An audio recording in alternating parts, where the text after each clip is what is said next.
Et si le mercato du PSG était sur le point d'exploser, Bradley Barcola vendu pour 150 millions d'euros, Luis Enrique qui prépare une révolution totale dans son effectif, des changements de poste inattendus, des recrues déjà bouclées et plusieurs stars poussées vers la sortie. Les prochaines heures pourraient totalement changer le visage du Paris Saint-Germain. Avant de commencer, abonne-toi immédiatement à la chaîne, active la cloche des notifications et écris en commentaire. Je fais confiance à Luis Enrique ou je garde Barcola coûte que coûte. Dans cette vidéo, nous allons parler de la bombe Bradley Barcola. Pourquoi le PSG est désormais prêt à écouter les offres, mais seulement à un prix complètement fou de 150 millions d'euros. Le plan secret du PSG en cas de départ de Barcola, avec un intérêt grandissant pour Ferran Torres. Les arrivées imminentes de Magne Akliouche et Yann Diomandé, deux dossiers qui avancent très rapidement et qui pourraient être officialisés prochainement. Le refus catégorique du PSG de se lancer sur Michael Olise, malgré le talent du joueur et l'intérêt du Real Madrid. La révolution tactique de Luis Enrique, avec plusieurs changements de poste surprenants. Lucas Hernandez définitivement replacé en défense centrale. Lucas Beraldo transformé en milieu défensif et prolongé jusqu'en 2030. L'arrivée de Lucas Digne qui va totalement redistribuer les cartes. Les départs de Gonzalo Ramos et Carmine Lee qui pourraient rapporter plus de 100 millions d'euros au club. Le cas Ilya Zabarny, déjà annoncé comme un possible flop est désormais surveillé de près par Liverpool et son nouvel entraîneur Andoni Iraola.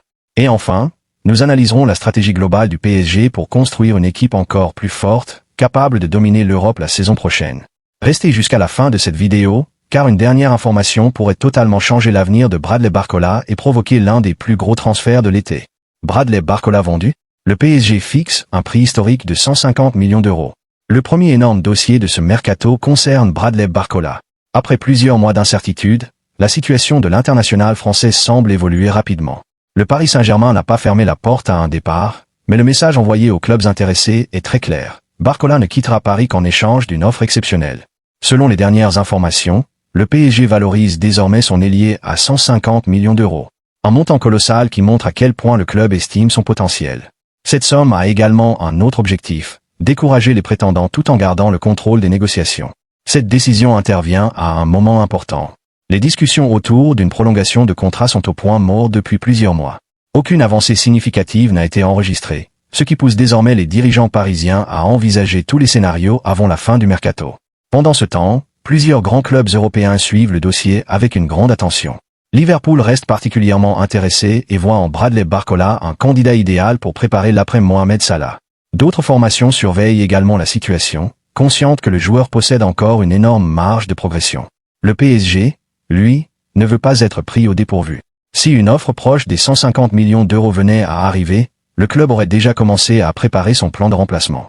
Parmi les noms évoqués figurent notamment Ferran Torres, que les dirigeants considèrent comme une option crédible pour renforcer le secteur offensif. Les prochains jours seront décisifs. Soit Bradley Barcola prolonge son aventure à Paris et devient l'un des piliers du projet de Luis Enrique, soit une offre record pourrait déclencher l'un des plus gros transferts de l'été. Mais ce n'est pas tout. Le PSG prépare déjà deux recrues offensives très attendues. Magne Akliouche et Yann Diomandé sont plus proches que jamais de Paris, et leur arrivée pourrait bouleverser toute l'attaque parisienne. Akliouche et Diomandé, les deux priorités absolues de Luis Enrique. Pendant que tout le monde parle de Michael Olise, le PSG travaille en silence sur deux dossiers qui pourraient totalement transformer son attaque. En effet, Luis Enrique a déjà fait son choix. Magne Akliouche et Yann Diomandé sont les grandes priorités du mercato parisien. Plusieurs sources indiquent que les discussions avancent rapidement et que les deux joueurs ont déjà ouvert la porte à une arrivée à Paris. D'abord, parlons de Magne Akliouche. Le joueur de Monaco séduit énormément Luis Enrique grâce à sa qualité technique, sa créativité et sa polyvalence offensive. Le PSG aurait même déjà transmis une première offre et souhaite conclure rapidement l'opération. Ensuite, il y a le phénomène ivoirien, Yann Diomandé. À seulement 19 ans, l'ailier de Leipzig est considéré comme l'un des plus grands talents de sa génération. Malgré la concurrence de Liverpool et d'autres grands clubs européens, le joueur donnerait sa préférence au projet parisien. Cette stratégie explique également pourquoi le PSG refuse d'entrer dans la course pour Michael Olise. Même si le joueur du Bayern reste très apprécié en Europe, les dirigeants parisiens estiment que leur budget doit être entièrement consacré au dossier Akliouche et Diomandé.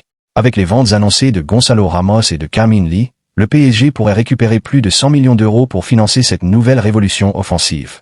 Et si Bradley Barcola venait également à partir, Paris disposerait alors d'une puissance financière énorme pour finaliser tous ses objectifs.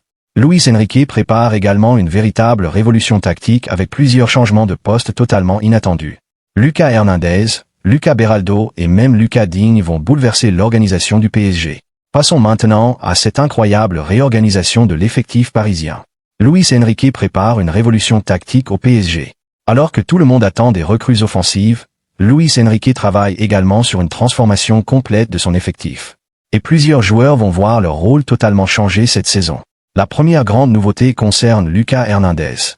Avec l'arrivée imminente de Lucas Digne, le champion du monde français ne sera plus utilisé comme doublure de Nuno Mendes sur le côté gauche. Luis Enrique considère désormais Hernandez comme un défenseur central à temps plein, où son expérience et son leadership seront précieux. L'autre grande surprise s'appelle Lucas Beraldo. Le Brésilien a convaincu son entraîneur grâce à ses performances au milieu de terrain. Résultat, il pourrait définitivement intégrer la rotation de l'entrejeu et abandonner progressivement son rôle de défenseur central. Cette confiance du club s'est d'ailleurs traduite par une prolongation de contrat jusqu'en 2030. Et au cœur de cette réorganisation se trouve Lucas Digne, dont l'arrivée au PSG semble désormais quasiment bouclée pour un montant proche de 10 millions d'euros. L'international français devrait accepter un rôle de doublure de Nuno Mendes, tout en apportant son immense expérience au groupe parisien. Ces décisions montrent une nouvelle fois la capacité de Luis Enrique à s'adapter et à réinventer son équipe. Après avoir repositionné Ousmane Dembélé dans l'axe ou utilisé Warren Zaïre-Emery à différents postes, l'entraîneur espagnol prépare encore plusieurs ajustements pour rendre le PSG encore plus compétitif. Mais une autre affaire commence à inquiéter les supporters parisiens. Ilya Zabarnyi, recruté à prix d'or, pourrait déjà être poussé vers la sortie et Liverpool surveille sa situation de très près. Passons maintenant à cette nouvelle bombe mercato Zabarnyi déjà sur le départ. Liverpool à l'affût. Voici maintenant une information qui risque de faire beaucoup parler les supporters parisiens. Arrivé au PSG pour environ 63 millions d'euros en provenance de Bournemouth, Ilya Zabarnyi n'a pas totalement convaincu lors de sa première saison à Paris. Et selon plusieurs observateurs anglais, Liverpool surveille attentivement la situation du défenseur ukrainien.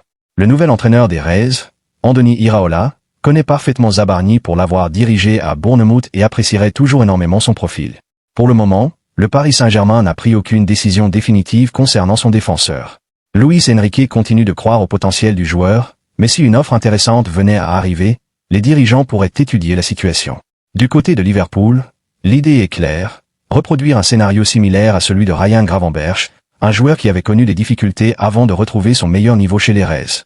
Les dirigeants anglais pensent que Zabarnyi possède encore une énorme marge de progression. Cependant, le dossier reste très compliqué. Le PSG a investi une somme importante pour recruter l'international ukrainien et pourrait préférer lui laisser une saison supplémentaire afin qu'il s'adapte pleinement aux exigences du football parisien. Une chose est certaine, ce dossier sera à surveiller dans les prochaines semaines, car un départ de Zabarnyi obligerait le PSG à rechercher un nouveau défenseur central sur le marché. Mais le feuilleton mercato est loin d'être terminé. Entre le prix colossal fixé pour Barcola, les arrivées possibles d'Akliouche et Diomandé, la révolution tactique de Luis Enrique et les nombreux départs annoncés, le PSG est en train de préparer l'un des étés les plus explosifs de son histoire. Et voilà, le Paris Saint-Germain s'apprête à vivre un mercato totalement explosif. Entre le possible départ de Bradley Barcola pour un montant record de 150 millions d'euros, les arrivées potentielles de Magne Akliouche et Yann Diomandé, la révolution tactique de Luis Enrique et les nombreuses rumeurs autour de plusieurs joueurs, une chose est certaine. Le visage du PSG pourrait complètement changer dans les prochaines semaines. Luis Enrique semble avoir une idée très claire de son projet. Le technicien espagnol veut construire une équipe encore plus compétitive, plus jeune et capable de dominer l'Europe sur le long terme. Mais certaines décisions divisent déjà les supporters. Leeds veut le faire signer, il ne rêve que du PSG. Quand le PSG cible un joueur, même si ce n'est pas pour un transfert immédiat, cela a le don de faire tourner les têtes. C'est le cas avec Zion Suzuki, le gardien vedette du Japon au mondial. À la recherche d'un gardien pour la saison prochaine, Leeds United a décidé de laisser partir Luca Perry, bien parti pour s'engager au Torino. Pour remplacer le Brésilien, les Peacocks ont ciblé l'une des bonnes surprises de la Coupe du Monde, Zion Suzuki. Le gardien japonais a gardé le fort pour la formation nippone, y compris lors de leur élimination de justesse face au Brésil. Suzuki, actuellement à Parme, est intéressé par un transfert et Leeds a donc contacté la formation italienne pour discuter des modalités. Les premiers échanges se passaient bien, car Leeds était prêt à mettre les 20 millions d'euros demandés par la formation italienne. Le natif de Newark dans le New Jersey a toutefois d'autres idées en tête. Selon TMW, il n'est pas spécialement intéressé à l'idée de rejoindre Leeds, même si la Premier League lui plaît. Il apprécierait par exemple qu'Aston Villa concrétise son intérêt, même si ce n'est pas le cas actuellement. En revanche, Suzuki a bien compris que son nom avait été murmuré au PSG, et c'est un projet qui lui plaît beaucoup. Tout simplement parce que Paris joue la Ligue des Champions chaque saison, et c'est une compétition qu'il rêve de disputer. Un message qui semble en tout cas bien compris par Leeds, qui ne compte pas insister pour le japonais. La preuve, le club anglais cible désormais Michel Di Gregorio de la Juventus pour se renforcer à ce poste. Quant au PSG, un achat au poste de gardien de but est toujours possible, même si ce n'est pas la priorité d'un club de la capitale française qui a beaucoup de cibles mais n'est pas encore passé à l'action dans le recrutement. Ibrahim Mbaye, victime de ses proches, il accuse, sauf retournement de situation, Ibrahim Mbaye va quitter le Paris Saint-Germain cet été. L'attaquant de 18 ans est sur les tablettes de plusieurs clubs, et son entourage n'est pas pour rien dans ce qui se passe pour le natif de Trappes. Le dossier Ibrahim Mbaye suscite bien des commentaires à l'intérieur et autour du Paris Saint-Germain. Et si certains doutaient du départ du jeune Parisien, Fabrizio Romano a confirmé jeudi que l'attaquant allait partir. Son agent, Jorge Mendes, négociant déjà avec des clubs anglais et allemands. Pour Romain Bédouc, journaliste d'ici Paris-de-France, si le départ d'Ibrahim Mbaye est inéluctable, il témoigne surtout de décisions parfois incohérentes prises par la famille de l'ailier franco-sénégalais, qui en quelques mois a fait le forcing pour obtenir une offre financière la plus élevée possible. Quitte à changer plusieurs fois d'agent comme cela a été le cas ces derniers mois. Trop d'agents pour un si jeune joueur. Le journaliste estime que les proches du joueur du PSG ont tout faux dans la manière dont il gère la carrière de l'attaquant de 18 ans. J'ai un peu peur de la manière dont sont prises les décisions autour d'Ibrahim Mbaye. J'ai pas l'impression que le bien-être et le développement de ce gamin de 18 ans soient les motifs principaux des décisions qui sont prises pour lui. Ses parents sont très regardants sur les montants autour de leur fils et donnent l'impression de privilégier des montants supérieurs sur le court terme plutôt qu'une décision sportive, peut-être un peu plus cohérente, et qui amènerait à de plus gros montants, mais seulement potentiels, à long terme, explique Romain Bédouc, qui passe ensuite au dossier des agents. Ce n'est pas un hasard si Ibrahim Mbaye a déjà changé 3 fois d'agent dans sa carrière à 18 ans seulement. Il y a eu un premier agent de sa jeunesse à son premier contrat pro. D'ailleurs, ils ont changé juste avant la signature de ce contrat pour limiter les commissions pour l'agent et qu'il y en ait un peu plus pour la famille. Puis il y a eu une agence britannique qui a décidé cet hiver de dire au PSG que le petit voulait s'en aller, et ça sans avoir prévenu la famille avant. Et donc, depuis peu, Ibrahim Mbaye est conseillé par la structure de Jorge Mendes, le plus gros agent du monde, qui va lui ouvrir pas mal de portes et lui faciliter les discussions avec les clubs intéressés, fait remarquer le journaliste. Alors, dites-moi en commentaire, faut-il vendre Bradley Barcola pour 150 millions d'euros ou le PSG doit-il absolument le conserver? Akliouche et Diomandé sont-ils les renforts idéaux pour renforcer l'attaque parisienne? Et selon vous, quel recrue manque encore au PSG pour remporter une nouvelle Ligue des Champions? Votre avis nous intéresse énormément. Si vous avez aimé cette vidéo, n'oubliez pas de laisser un énorme like, de vous abonner à la chaîne et d'activer la cloche des notifications pour ne manquer aucune information sur le mercato du PSG. Car ici, nous vous apportons chaque jour les dernières rumeurs, les informations de dernière minute et toutes les analyses autour du Paris Saint-Germain. L'été ne fait que commencer, et croyez-moi, de très grosses surprises pourraient encore secouer le PSG dans les prochains jours. Allez Paris!